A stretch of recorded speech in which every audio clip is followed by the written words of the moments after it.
Claudia's boyfriend, Terry. I love Terry. I think he's such a good, like, almost palate cleanser character. Like, and I don't know if it's the accent as well, but I just think he's a great character. And he really loves Claudia. Like, I mean, I don't know if there's many people that I could sit down there, that kind of darkness and that kind of Ouija boardness coming through, be like, oh, babe, I got you.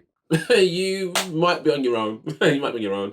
But he's backed her and stayed backing her, even with this, made her a nice prosthetic leg. You know, even when Aravos comes back and he picks her up and whatever, Terry's still standing there. I'm like, fam, how many more red flags do you need?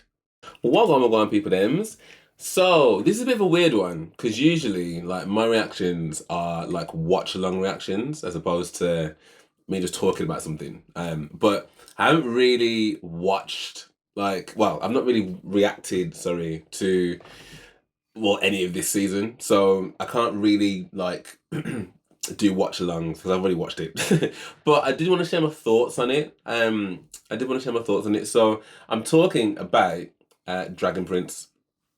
And from what I understand, and I don't know the ins and outs of it, so I could be wrong, but I understand that the show is created by the same people that made Avatar. From what I understand, there are some kind of like creative influences that have come from Avatar, The Last Airbender, that have also, I guess, ended up in Netflix's Dragon Prince. So, Aaron Ehaz,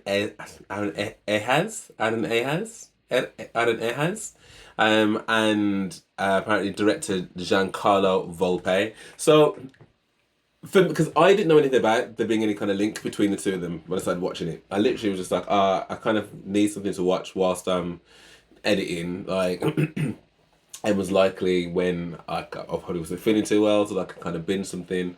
And if I'm honest, it took me a little bit to get into it because I thought it was going to be a bit too cartoony for me. Like, you know, the animation of it wasn't quite, I guess, what I was expecting at the time either. Like, it's kind of how, if I'm honest, how I was with Arcane. Like, I probably one of the very few people that didn't really like Arcane when I first watched it. So the first episode, I was like, it took me ages, in fact, to actually get past the first episode. Cause I was like, I just can't get into this.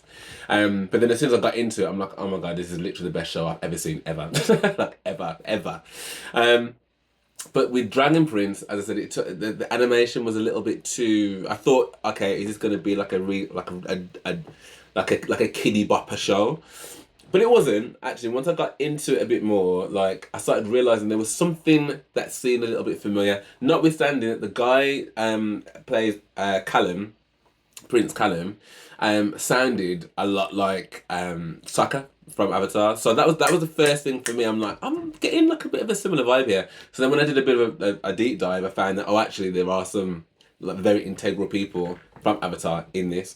So I was pretty kind of hooked in, to be honest. I really like this idea of this young, almost baby prince, and the fact that, you know, well, I love the fact that there was this black king, like, so I was like, oh, that's really cool, and that there was kind of like a bit of a Modern Family. I don't know if anybody watches Modern Family, but you know, you've got like this mother who already had her kid, and then she fell in love with King.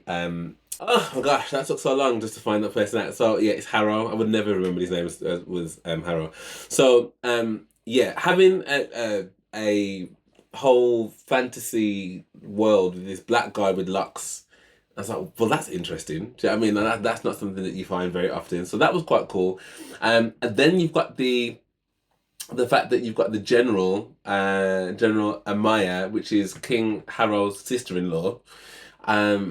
The fact that she is deaf, and the fact that she does sign language and stuff, and you've got people that can obviously interpret for her, but like having her as a main character, like all of those elements, I'm like, I'm here for this. I'm here for this level of inclusion. And I know some people will be like, oh well, that's just woke.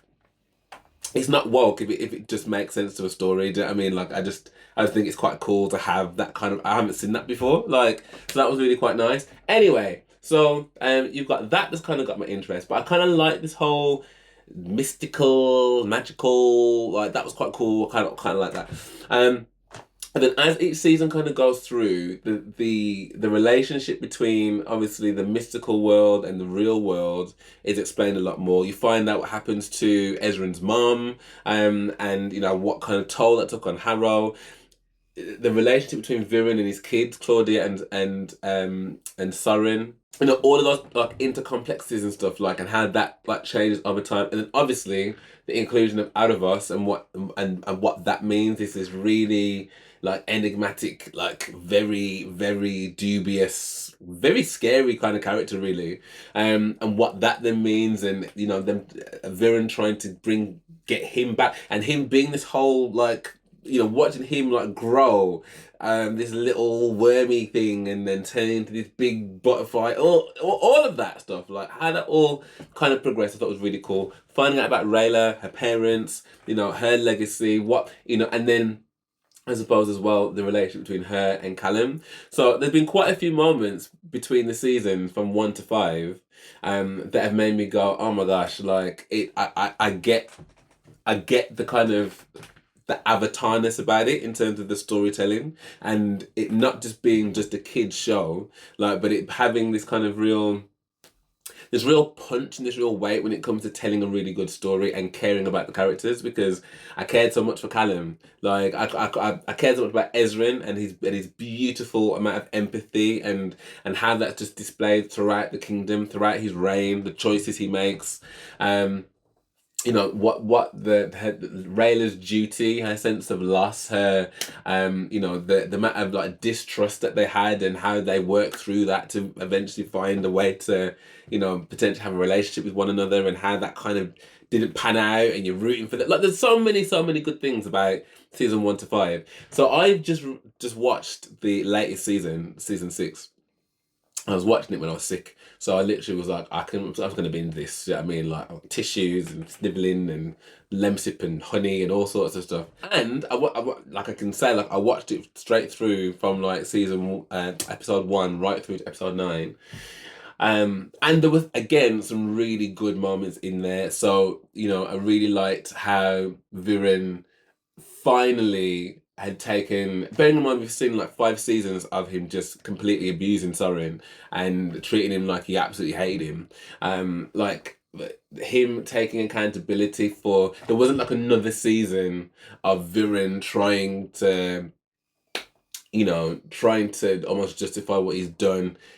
You've now taken accountability for it, and you know, actually I can't do the dark magic thing anymore. Like I can't, even though Claudia, it was still very much with you know how she looked in at the start of that season, was like, yo, at what point do you go, this ain't right, this ain't right, I don't look good, it doesn't feel good, all this blood on the sand, it's not great. So even though Claudia's still very much in the throes of all that dark magic and down the path that Viren took her on, which again he took accountability for, he was very much like, nah, I'm gonna go and seek redemption, or at least, you know, show my fealty to King Ezrin, and try and atone for what I've done. Obviously Ezrin's like, nah, you know, there's no mercy here or forgiveness. Like, do you know what I mean? That says dash him in the cell. But during that whole period of him being in that cell, I like that whole breakdown as to why he did what he did. And I've learnt this actually through Has the Dragon as well. Like we're not in the throes anymore of like, you know, Dr. Robotnik, or where there's just baddies for baddies' sake. I am evil because you are good. You know, like there's a lot of these.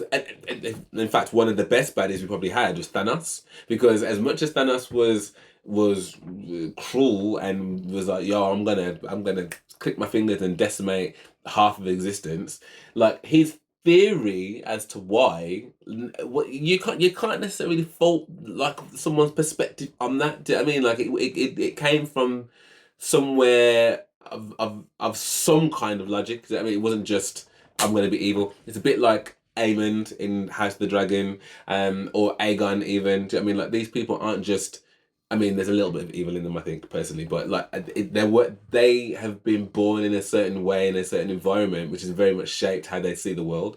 And you know, they've all got a beginning. With Viren, he very much is like, well, I want to save my son, and what is like the most paradoxical thing about that?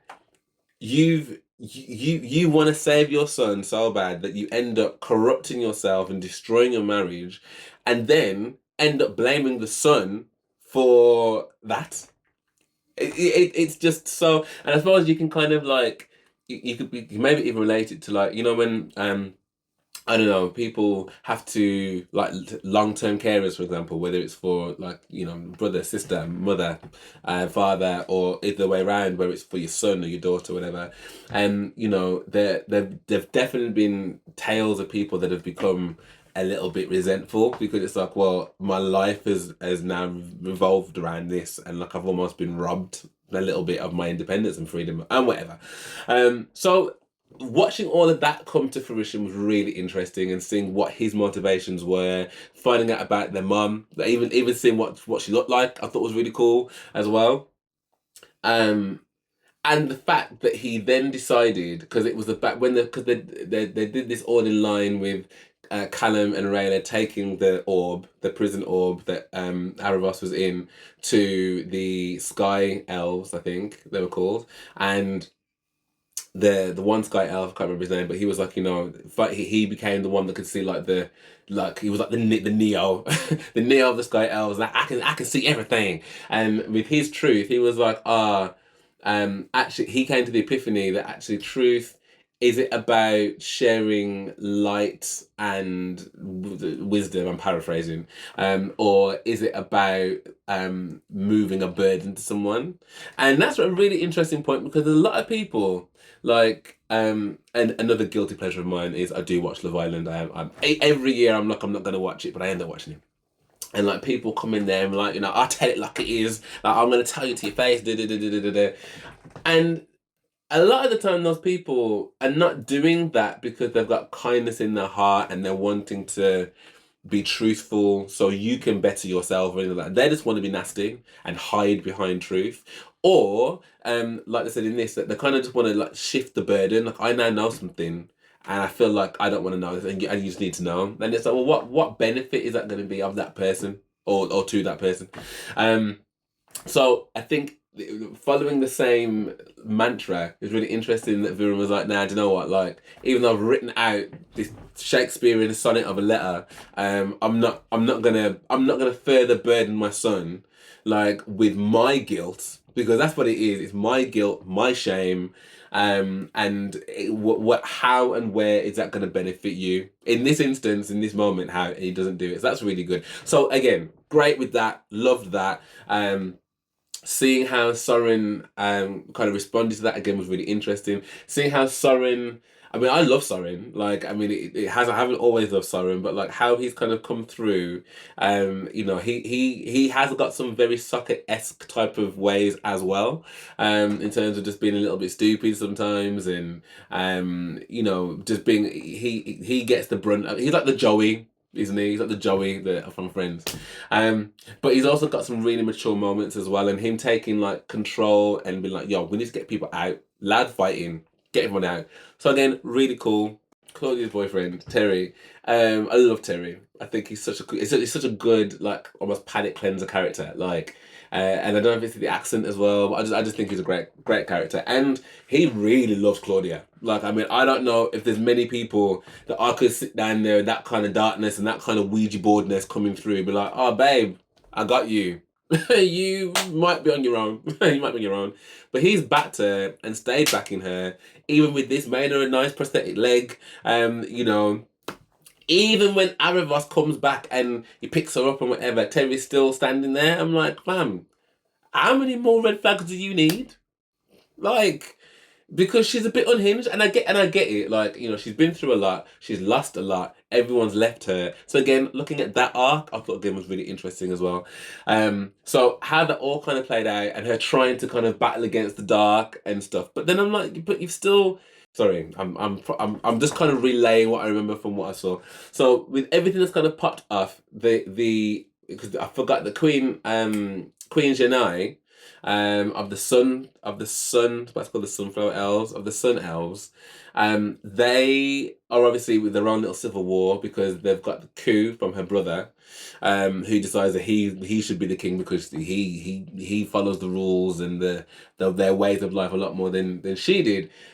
But even that, like, it's just like, wow, you've got this whole infighting that's happening with this, where you then decide that you're gonna bring in the original Sun Dragon, and get him on side, cure his sight, but actually Aravos ends up using him, to basically try and get the orb back.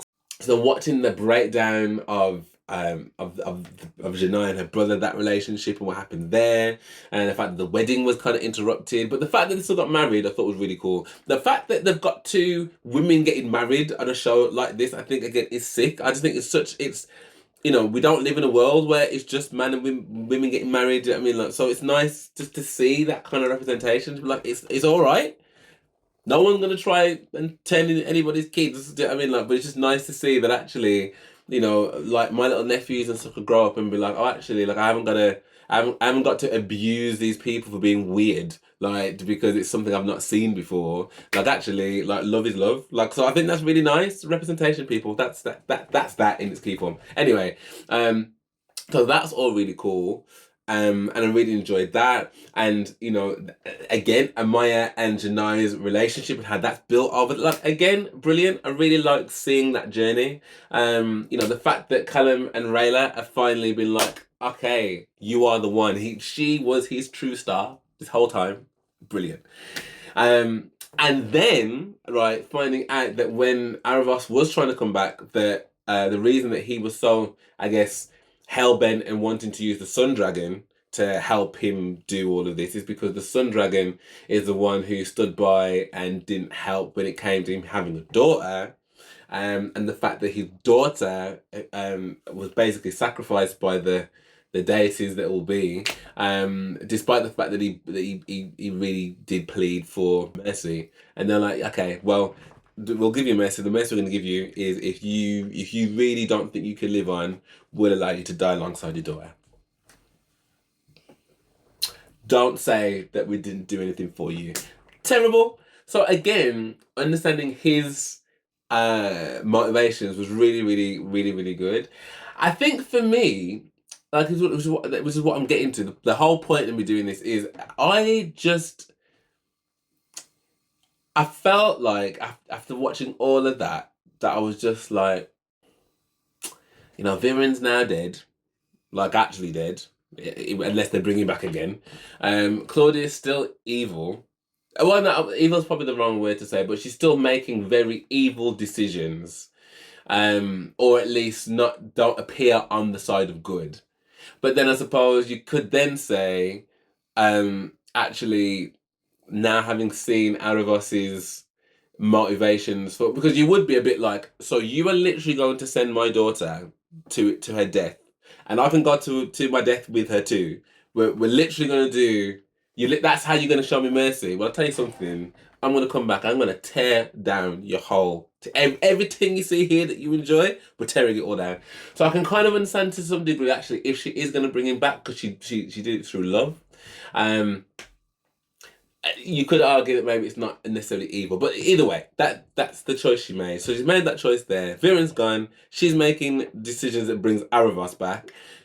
You've got Katalis that is in ruins, really, but I'm sure that they'll just build it back. Janai has kept her kingdom and beaten her brother. The Sun Dragon's bones. I'm just a bit like I don't know where else it goes. Is I guess is the thing for me. I just felt a bit meh. Like I said, I've really enjoyed the stories thus far, and I was really excited to see the new season. But I was just a bit like meh. And I can't describe it any other way. Like I'm always and look, I rate and respect everybody that would have worked hard on this show. Like so, this is not me kind of as an ungrateful viewer being as like you should just give me more. I'm just giving my honest feeling about it. Like I just felt like I don't know. There was just they've left it on a point where Aravos is now back. So that is obviously a big thing. But now he's back like because they can't destroy a star elf anyway. Like that's what they've said, that they're beyond being destroyed because they'll just come back again in a different form in however many years later. So I just don't really know what comes now. And Rayla's obviously, the quest for Rayla's parents has that's obviously come to a close. Rayla and Callum are now together. Do you know what I mean? So that's really cool. But that's kind of come to a close. The infighting between Janai and her brother and that civil war, well, that's kind of come to a close because she kind of shut that down. And Maya and Janai are married, so that's been shut down too. Um, I'm just a little bit like, as we didn't see much of Zabea, like that was more of the critique as well. I'm just like we didn't see much of the Dragon Queen. Um, I don't know. I don't know if I want more dragons. I don't know, like, but I just felt after finish watching it, I'm just like I've just binged all episodes. I just feel a little bit like okay, and now there's gonna be another year.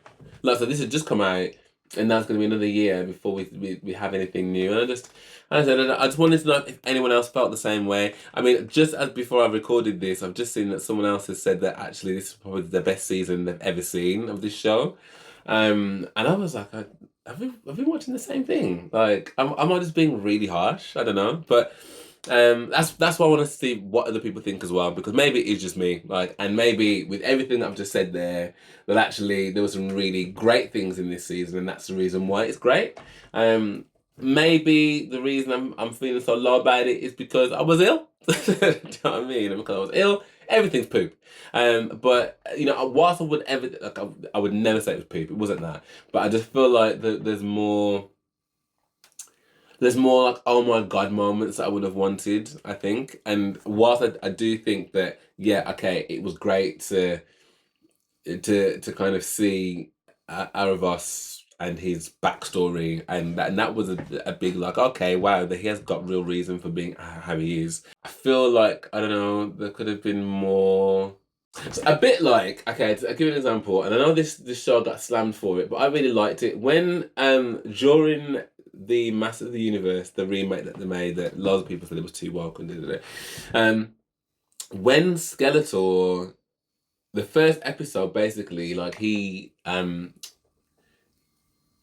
kills He-Man, like it appears anyway, and like to me that was just like oh my what, and obviously them actually bringing Arabas back is still definitely like a moment, but I think it would have been a bit more if they'd then done something with the fact that he was back. So like it's left me being like oh my god, because for me I'm like he's been trying to get out for so long and now he's out, okay, but and I guess it's sad that Catalyst is all mashed up and stuff, but I presume they're just gonna rebuild it. Do you know what I mean? So that I don't feel like oh my god from that. Um, I don't know. Again, maybe House of the Dragon has ruined things for me a little bit. Like I'm expecting like your favorite people to not make it, but and yeah, maybe that's a good point actually. Maybe I'm expecting too much from a show that is geared towards primarily a younger audience. So maybe maybe that's fair actually. Maybe that's fair. And actually, some of the things that they're then dealing with, yeah. Actually, I guess maybe if I should, yeah. Sometimes it's just good to talk these things through. Do you know what I mean? It's just good to talk these things through. So I think I've actually changed. Yeah, maybe it wasn't as bad as I'm thinking it is based on the audience. But I suppose for me, as I said, I would like just to see a little bit more. I did think there was something happening between Corvus and Soren for a moment. Like they seem to have a bit of a kinship, but maybe that's just friendship and that's fine. Do you know what I mean? That's also fine. Anyway, let me know what you thought, because clearly I'm still a little bit on the fence, and a little bit confused as to whether or not I did love it or not. My initial feeling was that I didn't, but just as I'm talking it through, there were quite a few things that they managed to do within those 9 episodes. So is it that I'm feeling that they didn't do enough? Or is it a feeling that actually I'm just sad because I've binged all 9 episodes now, and I don't get to see any more for like a year? Is that really their fault? Hmm. Hmm. You're gonna get the truth with me, people. You're gonna get the truth with me, even if it means mid-reaction that I change my opinion. Anyway, let me know what your thoughts are on this. I would love to know. How does this rank in terms of the other seasons for you? What was your standout moment from this particular season? Where do you think they're gonna go with this next? Like, what's next for Dragon Prince? Like, and do you think it's been a bit harsh? Hmm. Hmm. Anyway, let me know in the comments below. If you did enjoy this, then please drop me a like and subscribe. That'd be amazing. Thank you very much. And if you do want access to videos like this before they come to YouTube, then do head over to Patreon. That's where my reactions will get recorded to first. And it is also a great way to support the channel if you want it. Well, now, thank you so much for watching, and I hope to see you on the next one.